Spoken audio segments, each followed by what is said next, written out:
देखो प्रश्नावली 2.4 का पहला क्वेश्चन है, यदि X square plus P X minus 30 equal to X minus 5, दूसरा ब्रैकेट में एक्स प्लस 6, तब पी का मान ज्ञात कीजिए।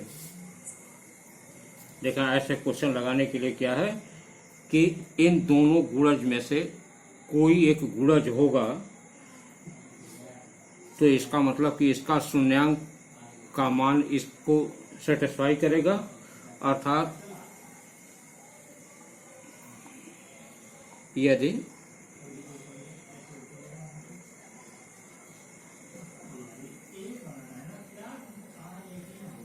एक्स माइनस 5 दिए बहुपद का गुणज है तो इसके शून्य का मान निकालकर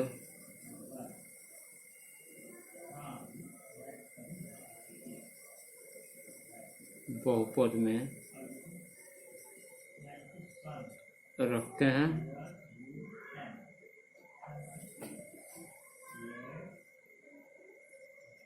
और वह मान शून्य के बराबर होना चाहिए। अब यहाँ पर देखिए x माइनस 5 बराबर 0, तो x बराबर 5, इसका यह शून्यक हुआ। x बराबर 5 बहुपद x square plus P X minus 30 में रखने पर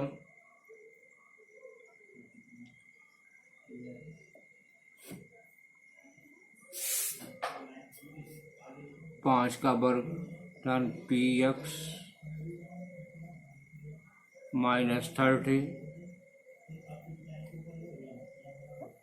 पी 5 माइनस 30 यह बराबर हो जाना चाहिए, शून्य के बराबर होना चाहिए। अगर यह गुणज है तो इसका मान रखने पर यह शून्य के बराबर होना चाहिए, अर्थात यह 25 प्लस 5p माइनस 30 बराबर 0, या 5p 30 में से 25 घट जाएगा तो यह माइनस 5 बराबर 0, या 5p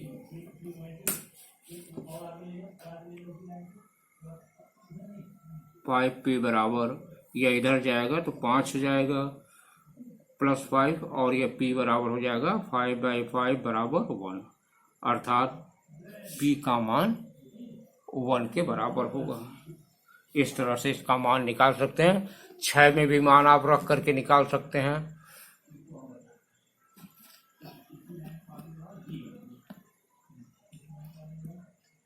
यह मेथड है आपके लगाने का।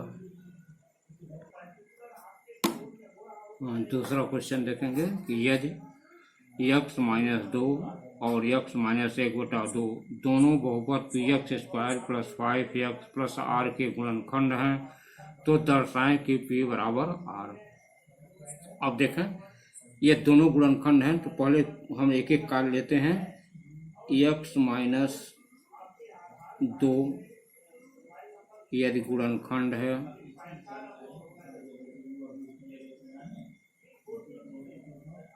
तो x माइनस 2 बराबर 0, या x बराबर 2। x बराबर 2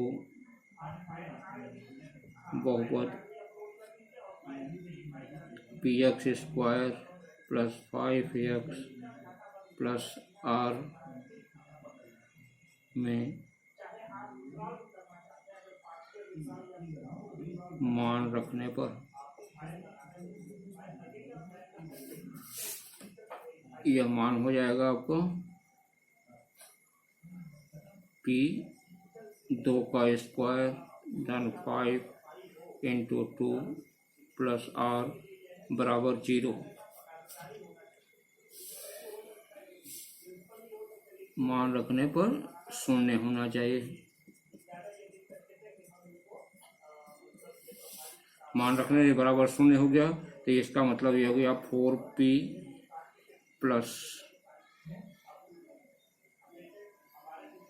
10 प्लस आर बराबर 0 या 4p प्लस आर बराबर -10। यह आपका पहला समीकरण हो गया। इसके बाद दूसरा है कि यदि x माइनस 1/2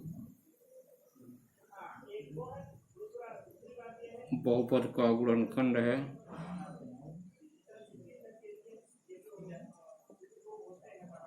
तो x माइनस 1/2 बराबर 0 या x बराबर 1/2।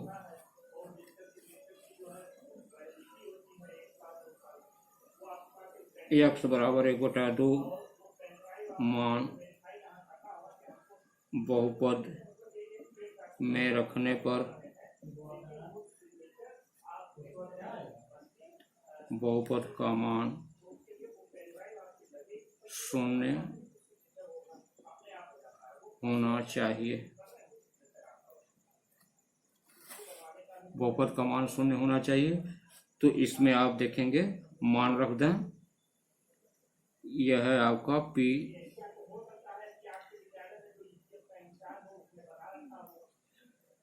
x स्क्वायर है तो 1/2 का square plus 5 into 1/2 plus r बराबर 0 या p/4 1/2 का वर्ग 1/4 हो जाएगा। p/4 plus 5/2 plus r equal to 0। यहाँ देखेंगे कि यदि आप यहाँ 4 लघुत्तम ले लेते हैं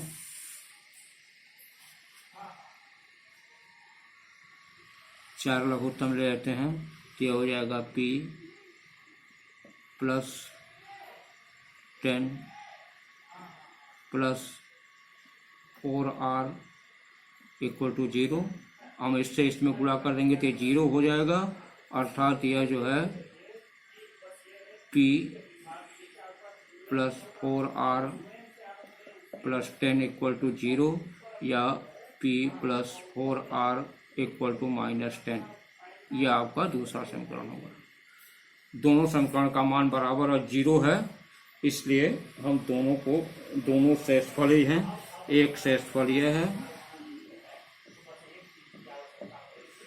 और एक शेषफल आपको यहाँ पर मिला था।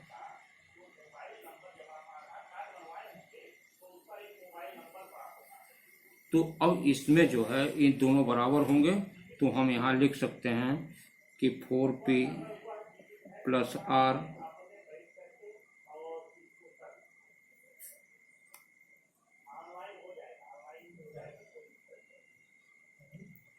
इसको आप ये बराबर न करके इसी को आप मान रख दें। यहाँ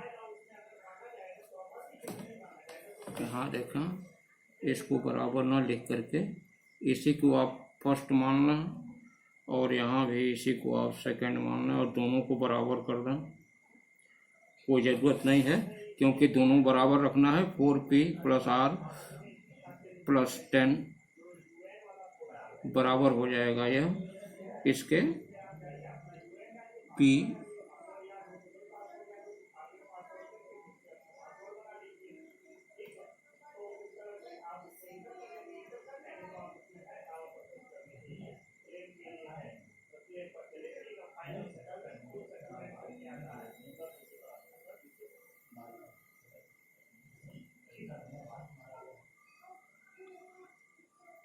plus 4r p plus 4r plus 10 के बराबर हो जाएगा दोनों साइड में।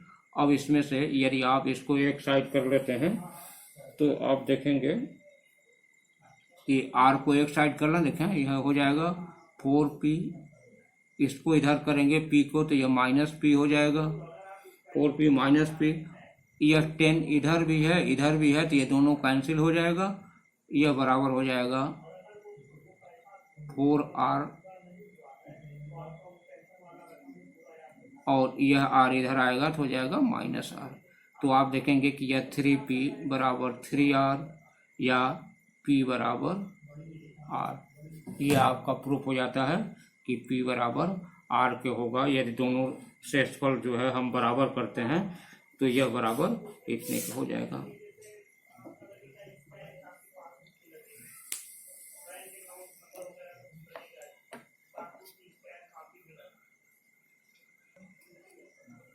यहाँ देखेंगे निम्नलिखित का गुणनखंड कीजिए मध्य पद विभक्त द्वारा। मध्य पद विभक्त द्वारा जो है कि जैसे मान लीजिए यह x square plus 2x minus 3 है, तो हम बीच वाले पद को दो भाग में इस प्रकार बांटते हैं कि गुणनफल 3 हो और यह जोड़ने पर या घटाने पर 2 आए। तो आप देखें इसको आप लिख सकते हैं ऐसे, x square plus 3 minus 1 into x minus 3। यहाँ देखेंगे 3 माइनस 1 बराबर 2 हो जाएगा और 3 और 1 में गुणा होगा तो यह बराबर 3 के हो जाएगा। तो यहाँ पर यह मध्य पद को हमने दो भाग में बांट दिया। इसको देखिए एक्स स्क्वायर प्लस एक्स से इसमें गुणा करेंगे 3x माइनस इससे इसमें गुणा करेंगे एक्स माइनस 3।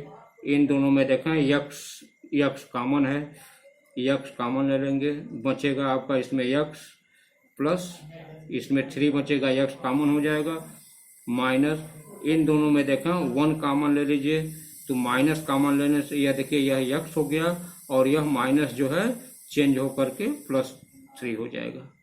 माइनस कॉमन लेने के कारण यह माइनस ये प्लस में चेंज हो जाएगा।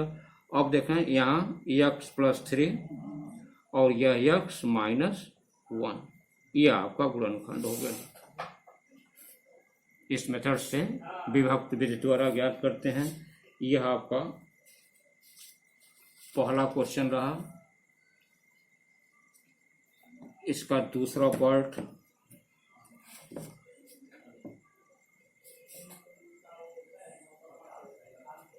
(3x² + 7x -6) ऐसे क्वेश्चन में देखेंगे जहां इसका गुणांक भी है x² का, तो इसमें हम गुणा कर लेते हैं। तो यह 6 3 हो जाएगा 18।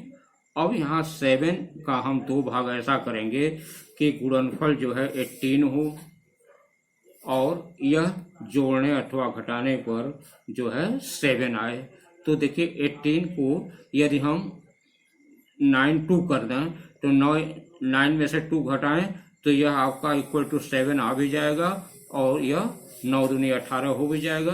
तो यहाँ हम ऐसे करते हैं 3x² + 9 - 2 इंटू x -3। यहाँ देखेंगे कि यह 3x² इससे इसमें मल्टीप्लाई कर दें + 9x - 2x -6।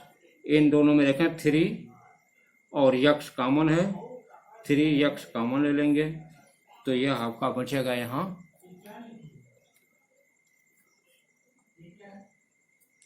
यहाँ 3x कॉमन होने बचेगा x और यहाँ +3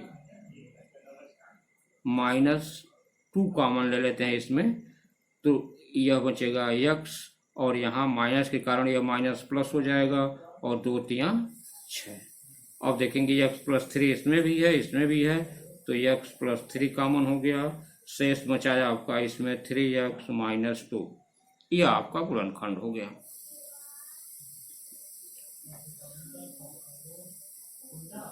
तीसरा पार्ट इसका है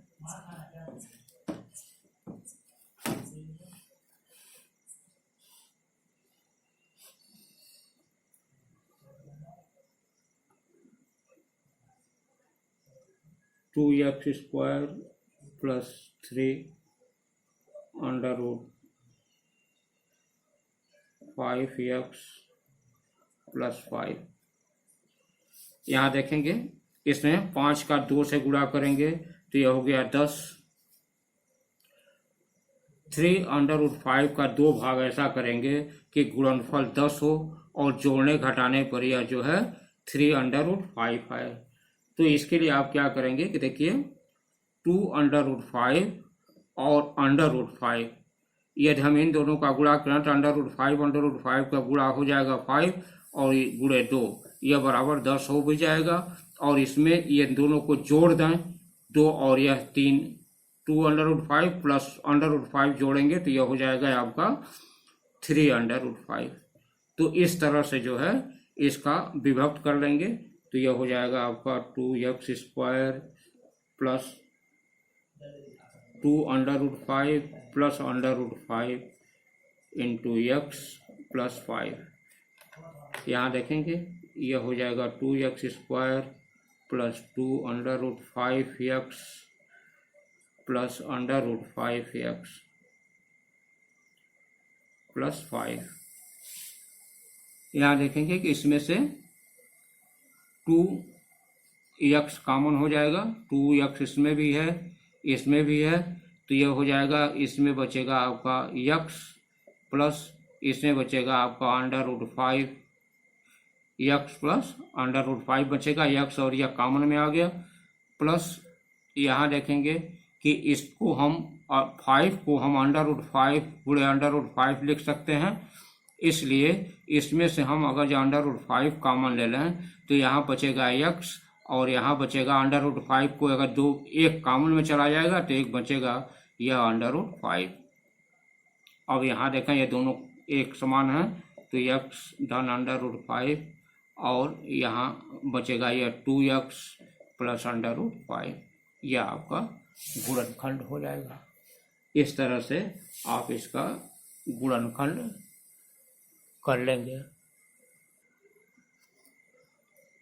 चौथा क्वेश्चन देखेंगे, निम्नलिखित बहुपदों का गुणनखंड प्रमेय द्वारा गुणनखंड कीजिए।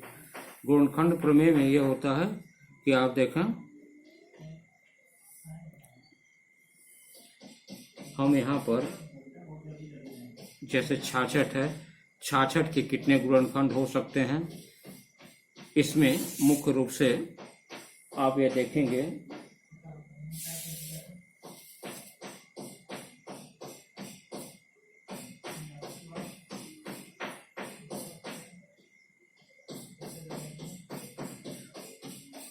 आप इसमें ये देख सकते हैं कि एक मेथड यह भी है कि अगर हम गुणनखंड प्रमेय या शेषफल प्रमेय द्वारा यह करते हैं तो अब यह गुणनखंड प्रमेय के द्वारा अगर जैसे किया जाता है तो आप सीधे ऐसे कर सकते हैं कि 66 का जो है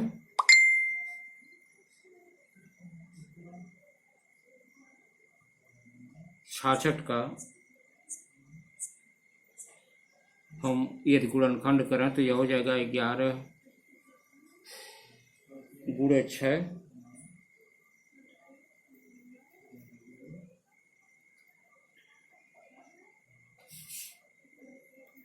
11 गुणे 6 हो जाएगा। और इसमें आप देखेंगे कि 11 और 6 इन दोनों में चाहे 11 प्लस माइनस या 6 प्लस माइनस यदि मान हम रखते हैं, अगर इस बहुपद का मान 0 हो जाता है तो वह उसका एक गुणनखंड होगा। तो हम इसमें जो है पहले x बराबर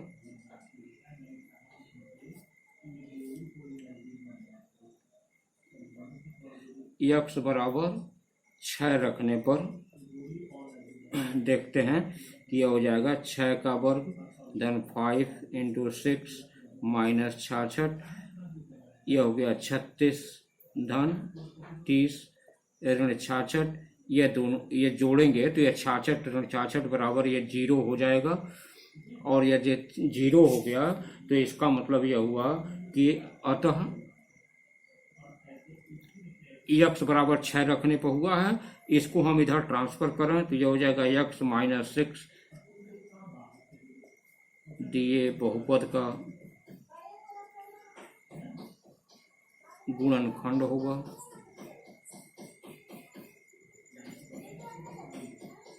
अगर यदि ये बहुपद का गुणनखंड है तो हम इससे यदि हम इसमें भाग दे दें x square plus 5x minus 66 में यदि हम इससे भाग दे दें एक्स माइनस 6 तो इसका दूसरा गुणनखंड प्राप्त हो जाएगा।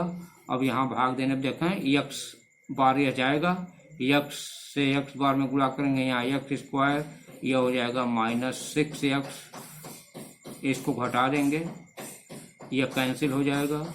यह प्लस है माइनस, ये प्लस प्लस दोनों हैं तो यह हो जाएगा प्लस 11x माइनस 66 और यहाँ जो है यह 11 बार माइनस प्लस 11 बार डाल देते हैं तो 11 से इसमें गुणा होगा तो 11x माइनस 11 छके 66 और यह देखेंगे माइनस ये प्लस से घटाने पर तीनों कैंसिल हो जाते हैं, 0 हो जाता है। अर्थात इसका एक गुणनखंड x प्लस 11 हो गया। अतः इसका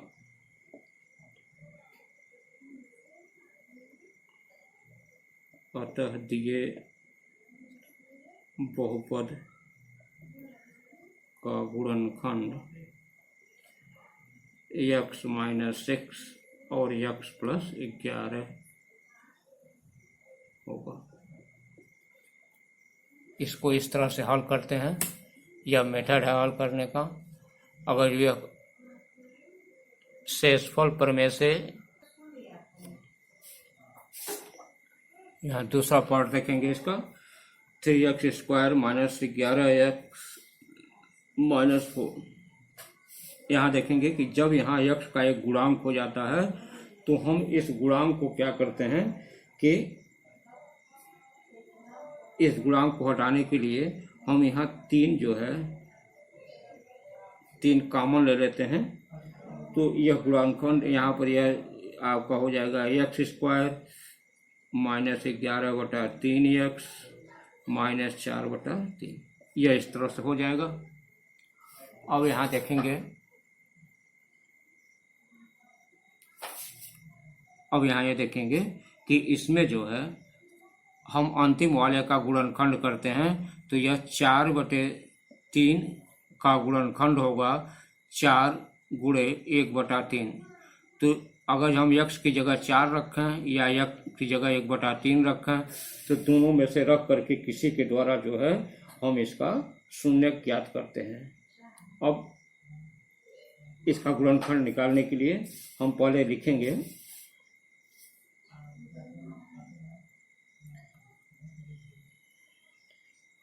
कि दिए गए बहुपद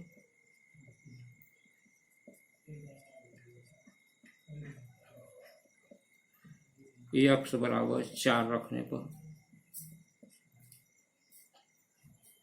x बराबर 4 अगर हम रखते हैं तो यहाँ देखेंगे कि यह आपका बहुपद है x square minus 11/3x minus 4/3, यह हो जाएगा आपका 4 का स्क्वायर ऋण 11/3 गुणे 4 ऋण 4/3,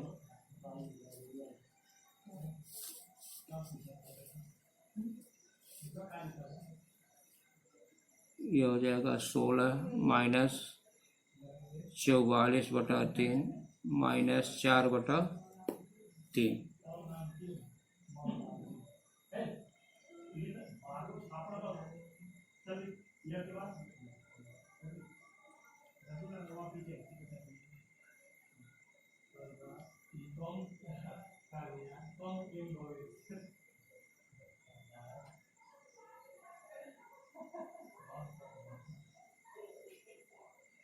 यहाँ मान रखते हैं 4/3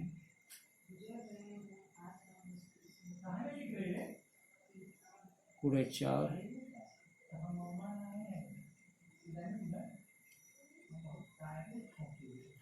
देखेंगे यह बराबर जो है यह बराबर 0 होना चाहिए। तो यहाँ पर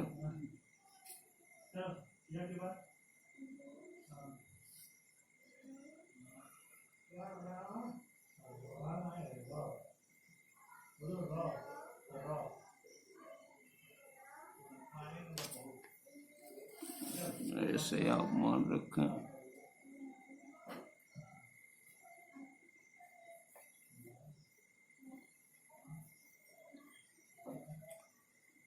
यहाँ पर देखेंगे यह बहुपद जो है दिया हुआ है आपका 3x² माइनस 11x माइनस 4 दिया हुआ है। यहाँ लिखा गया इसको गलती से, तो यह आप लिखेंगे 3 4 का स्क्वायर माइनस 11 गुणे 4 ऋण 4 और यह हो जाए 4 चौका 16 3 48 माइनस 44 माइनस 4। अब देखेंगे ये दोनों माइनस माइनस है और ये 48 प्लस है, तो यह हो जाएगा 48 माइनस 48 बराबर 0।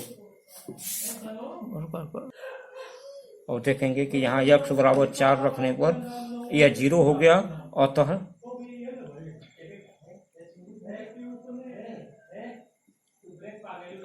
अतः x माइनस 4 दिए बहुपद का गुणनखंड होगा।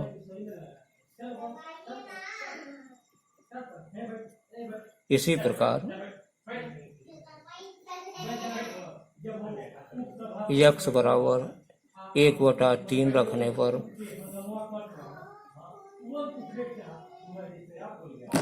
x बराबर 1/3 रखने पर आपका हो जाएगा 3 1/3 का स्क्वायर ऋण 11 गुणे 1/3 ऋण 4। ये आपके बहुपद में मान रखने पर 1/3 हो गया। यहाँ देखेंगे ये हो जाएगा 3 गुणे 1/9 ऋण 11/3 ऋण 4। यहाँ से इसको आप काट सकते हैं, तो ये हो जाएगा 1/3 ऋण 11/3 ऋण 4, अर्थात यह जो है 11/3 और यह दोनों मिल करके हो जाएंगे 12/3 ऋण 4 या 3 इकाई 3 चौक 12, अर्थात जो है यह 4 माइनस 4 बराबर 0। अतः x माइनस 1/3 भी बहुपद का गुणनखंड होगा। इसलिए बहुपद का गुणनखंड x माइनस 4 और x माइनस 1/3 होगा। यह आपका आंसर हो जाएगा।